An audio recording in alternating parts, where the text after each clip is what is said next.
నమస్తే, welcome to off the record. Telangana ఎంపీల్లో బండి సంజయ్ రేపిన చిచ్చు కాకరేపుతోందట.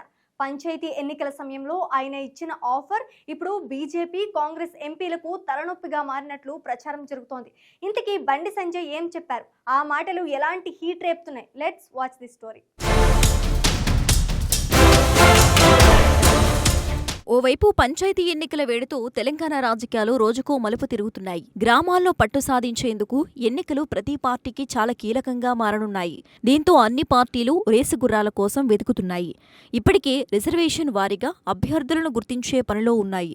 ఇదే సమయంలో కేంద్ర హోంశాఖ సహాయ మంత్రి బండి సంజయ్ కీలక వ్యాఖ్యలు చేశారు. ఇవే ఇప్పుడు హాట్ టాపిక్ అవుతున్నాయి.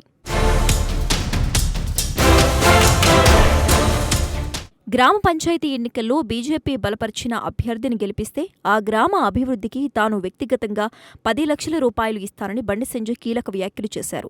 వీటితో పాటు ఎంపీ లాడ్స్, కేంద్ర మంత్రిగా అదనంగా తెచ్చే నిధులు, సిఎస్ఆర్ ఫండ్స్ కలిపి గ్రామాల్లో అభివృద్ధిని పరుగులు పెట్టిస్తారని బండి సంజయ్ స్పష్టం చేశారు. దీంతో ప్రతిపక్షాలే కాదు, సొంత పార్టీ ఎంపీలు కూడా ఉలిక్కిపడ్డారట. గత పార్లమెంట్ ఎన్నికల్లో బీజేపీ 8 సీట్లు, కాంగ్రెస్ 8 సీట్లలో గెలిచింది. బీఆర్ఎస్ ఒక్కచోట కూడా విజయం సాధించలేదు. ఇప్పుడు 3 పార్టీల సంగతే అర్థం కావటం లేదట. బండి సంజయ్ కాకుండా బీజేపీ నుంచి గెలిచిన 7 ఎంపీలకు ఈ వ్యాఖ్యలు మింగుడు పడటం లేదట. ఒక్కో ఎంపీ నియోజకవర్గంలో కనీసం 7 అసెంబ్లీ నియోజకవర్గాలు ఉంటాయి. అలాగే ఒక్కో నియోజకవర్గంలో కొంచెం అటూ ఇటుగా కనీసం 75 గ్రామాలు ఉంటాయి. అంటే అటు ఇటుగా 500 గ్రామాలు ఒక్కో ఎంపీ పరిధిలోకి వస్తాయి. ఇందులో కనీసం బీజేపీ 100 గ్రామాలు గెలిచినా సదరు ఎంపీ 10 కోట్లు ఇవ్వాల్సి ఉంటుంది. ఈ నెంబర్ చూస్తే ఇప్పుడు బీజేపీ ఎంపీలు వణికిపోతున్నారట. సొంత పార్టీ ఎంపీలు ఇబ్బంది పడతారన్న ఆలోచన లేకుండా బండి సంజయ్ ఈ బంపర్ ఆఫర్ ఇవ్వటం ఏంటని అసహనం వ్యక్తం చేస్తున్నారట. ఇక అధికార కాంగ్రెస్ పార్టీ విషయానికి వస్తే బండి సంజయ్ వ్యాఖ్యలపై వారు బహిరంగంగానే మండిపడుతున్నట్లు తెలుస్తోంది. ఓవైపు రేవంత్ ప్రభుత్వం మీద రైతులు గుర్రుగా ఉన్నారు. మరియా కోసం జరిగిన ఆందోళన ఇప్పటికే అధికార పార్టీ నేతలను వెంటాడుతూ ఉందట. అలాగే రైతు రుణమాఫీ మీద కూడా సమాధానం చెప్పలేకపోతున్నారు కాంగ్రెస్ నేతలు. ఇక తమ పార్టీలో కుమ్ములాటలు మరింత ఇబ్బందిగా మారుతున్నాయి. ఇలాంటి పరిస్థితుల్లో బండి సంజయ్ ఇచ్చిన బంపర్ ఆఫర్ గ్రామాల్లో ప్రభావం చూపితే తమకు కష్టకాలం తప్పదని కాంగ్రెస్ ఎంపీలు వాపోతున్నారట. అయితే అధికారంలో ఉండటం తమకు కలిసొచ్చే అంశంగా భావిస్తున్నారట.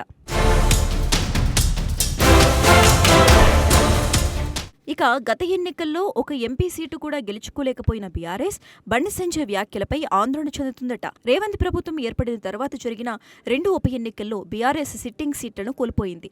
ఇటు పార్టీ అగ్రనేతలు కేటీఆర్, హరీష్ రావు మీద కూడా కేసుల గోల ఇబ్బంది పెడుతోంది. మరోవైపు బీఆర్ఎస్ మీద కల్వకుంట్ల కవిత చేస్తున్న వ్యతిరేక ప్రచారం పార్టీ నేతలను ఇబ్బంది పెడుతోంది.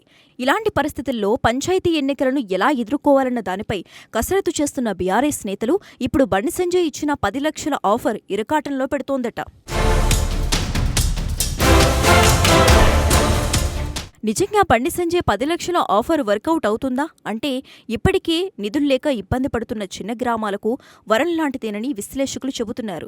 గ్రామాల్లో రాజకీయ రచ్చ జరగకుండా విభేదాలు మర్చిపోయి ఏకగ్రీవం చేసుకుంటే మంచిదన్న ఆలోచన కూడా రావచ్చని భావిస్తున్నారు. ఇదే జరిగితే అది బీజేపీకి ప్లస్ అవుతుందట.